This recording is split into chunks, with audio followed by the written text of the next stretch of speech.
अस्सलाम वालेकुम dear parents, कैसे हैं आप? उम्मीद करती हूँ बिल्कुल खैरियत से होंगे। आज आपके बच्चे ने क्लास में अलामते ज़ेर के बारे में पढ़ा है और बच्चे ने मुकम्मल तौर पर क्लास में मुख्तलिफ एक्टिविटीज़ के ज़रिए अलामते ज़ेर के ज़रिए हरूफ तहज्जी में आवाज़ की तब्दीली की पहचान की है। इसके बाद उसने नए अल्फाज बनाने सीखे और जुमलों की पहचान की है।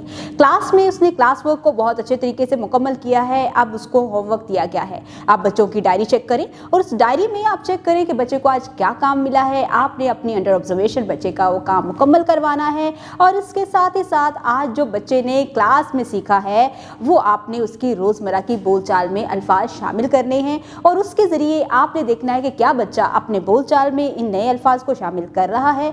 इसके अलावा आप बच्चों को इन अल्फाज के इस्तेमाल से कोई नई कहानी सुना सकते हैं। बच्चों के साथ एक अच्छा रिलेशन बिल्ड करें, बच्चों की स्टडी में मुकम्मल इन्वॉल्वमेंट को शो करें ताकि आप तमाम एक्टिविटीज़ मुकम्मल कर सकें जो कि बच्चे की बेसिक नीड है। उम्मीद करती हूँ आपने आज की इस वीडियो से बहुत कुछ सीखा होगा। मज़ीद सीखने और जानने के लिए हमारे साथ रहिएगा। मिलते हैं अगली वीडियो में, तब तक के लिए अल्लाह हाफिज़।